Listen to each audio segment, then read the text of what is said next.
Sampai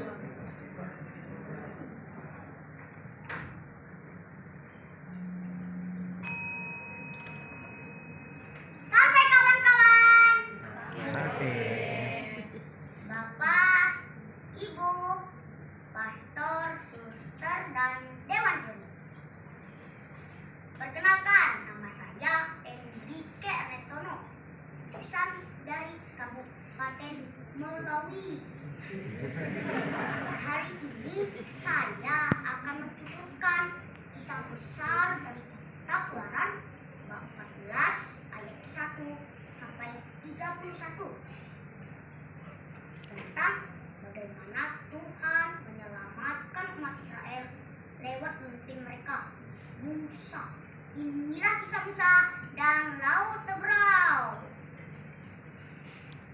Setelah ulah-ulah yang dahsyat menimpa Mesir, akhirnya Fir'aun mengizinkan Israel keluar dari Mesir.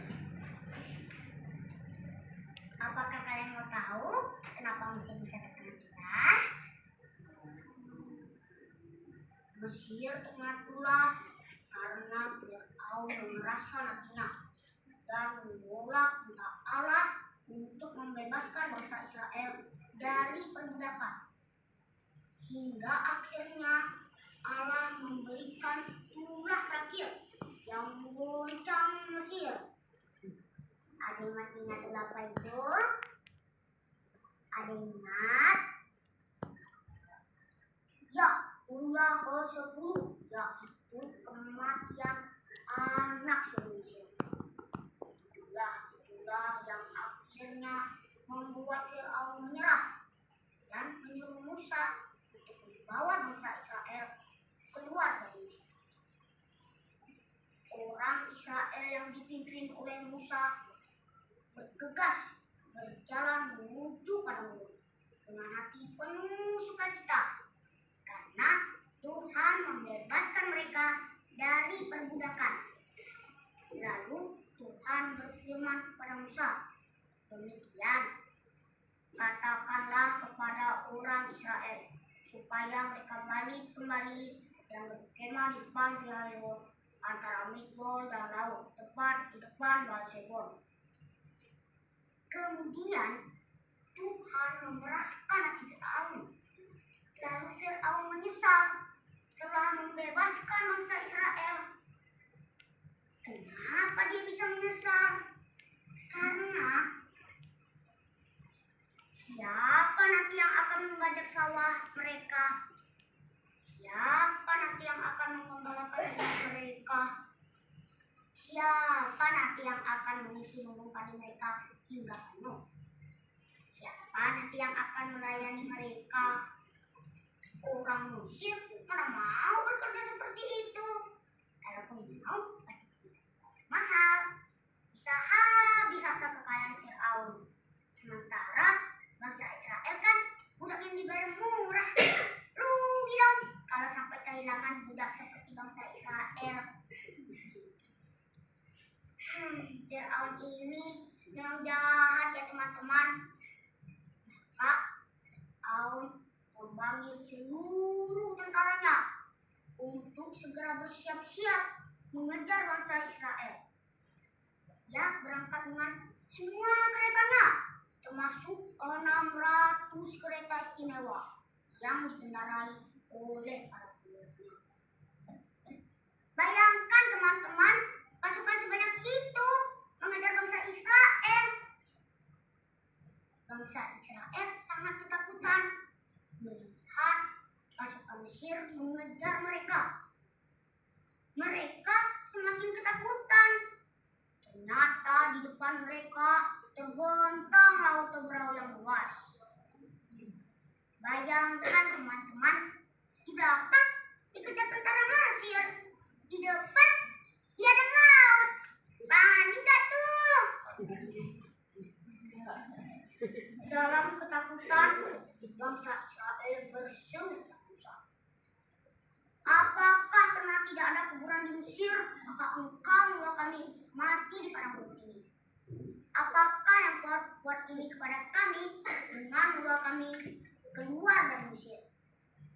Bukan bukankah ini telah kami katakanmu di Mesir? Janganlah mengganggu kami, dan biarlah kami bekerja pada orang Mesir daripada mati padang bumi ini. Ternyata bangsa Israel ini tidak tahu terima kasih ya teman-teman. Sudah susah payah diselamatkan, malah marah-marah. Apakah bisa marah mendengar ucapan mereka itu? Tentu saja tidak. Musa lalu berkata, "Jangan takut, lihatlah keselamatan dari Tuhan. Orang Mesir yang kamu lihat hari ini tidak akan kamu lihat lagi untuk selama-lamanya. Tuhan akan berperang untuk kamu dan kamu diam." Kok bisa Musa berkata seperti itu? Sementara kondisi mereka sudah terjepit. Karena Musa memiliki iman dan yakin Tuhan akan menolong mereka. Lalu Tuhan berfirman kepada Musa, "Angkatlah tongkatmu, ulurkan tanganmu ke atas laut, dan belahlah airnya, supaya orang Israel dapat berjalan di tengah laut di tempat yang kering." Mendengar itu, Musa lalu mengangkat tongkatnya dan mengacungkan tangannya ke atas laut. Apa yang terjadi? Tuhan membuat angin timur bertiup dengan kencangnya sehingga air laut mundur. Dengan kuasa Allah, lautnya terbelah. Air berdiri tegak seperti dinding di sebelah kiri dan kanan, dan di tengahnya terbentang jalan yang kering. Bayangkan teman-teman, kalian sedang berjalan di tengah laut, tempat yang kering, dengan dinding air yang besar di sebelah kiri dan kanan. Bagaimana dinding air itu? Habislah. Namun tanpa ragu, bangsa Israel melangkah masuk, berjalan dengan iman, menyeberangi laut di tempat yang kering. Sementara air besar mengapit mereka di sebelah kiri dan kanan. Mereka tidak takut karena Tuhan bersama mereka. Kemudian bergeraklah malaikat Allah yang tadinya berjalan di depan tentara Israel, lalu berjalan di belakang mereka. Dan tiang api dan awan itu bergerak dari depan mereka, lalu berdiri di belakang mereka. Demikianlah tiang itu berdiri di antara tentara Mesir dan bangsa Israel. Dari kejauhan, Fir'aun melihat bangsa Israel menyeberangi lautan. Fir'aun semakin cepat mengejar mereka. Kalian mau tahu bagaimana Tuhan membuat pasukan Mesir kesusahan mengejar bangsa Israel? Tuhan yang berada di tiang api dan awan membuat kereta-kereta perang Mesir berjalan susah payah. Roda-roda kereta jadi macet. Kuda-kuda tidak mau diatur. Para prajurit mulai panik kalau terus mengejar. Mereka bisa celaka. Akhirnya para prajurit berseru, "Mari kita lari dari hadapan orang Israel, sebab Tuhan yang berperang lawan kita." Sebagian prajurit ragu dan ingin kembali ke Mesir. Apakah Fir'aun berubah pikiran dan ingin pulang? Tentu saja tidak. Fir'aun yang sudah keras hatinya itu tetap mengejar bangsa Israel. Mereka tidak takut dengan Musa dan Tuhannya. Mereka yakin bisa menangkap dan membawa pulang bangsa Israel. Sedikit lagi mereka berhasil menyusul bangsa Israel. Ketika seluruh umat Israel telah tiba di seberang laut, Tuhan berfirman kepada Musa, "Ulurkanlah tanganmu ke atas laut, supaya air kembali mengikuti orang Mesir." Musa pun mengulurkan tangannya ke atas laut. Air laut kembali seperti semula. Dinding air di sebelah kiri dan kanan runtuh menyatu kembali. Pasukan Mesir yang berada di tengah lautan terkejut. Mereka tidak sempat berbalik.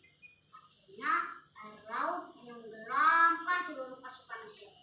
Kereta, kuda, dan tentaranya tidak ada seorang pun yang selamat, termasuk Fir'aun.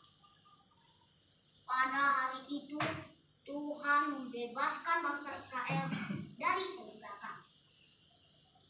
Bangsa Israel melihat kuasa Allah yang dahsyat dan takjublah hati mereka. Mereka pun semakin percaya kepada Tuhan dan Musa, hambanya. Bapak, Ibu, pastor, suster, dan dewan juri, kisah Musa ini mengajarkan bahwa tidak ada yang mustahil bagi Tuhan. Ketika di depan ada laut, di belakang ada musuh, Tuhan membuka jalan yang tidak pernah terpikirkan oleh manusia. Maka bila kita menghadapi masalah besar, mari kita belajar seperti Musa. Pertama, tetap percaya kepada Tuhan. Kedua, jangan takut sebab Dia sanggup melakukan mukjizat. Amin. Demikian kisah Nabi Musa dan Laut Teberau. Terima kasih.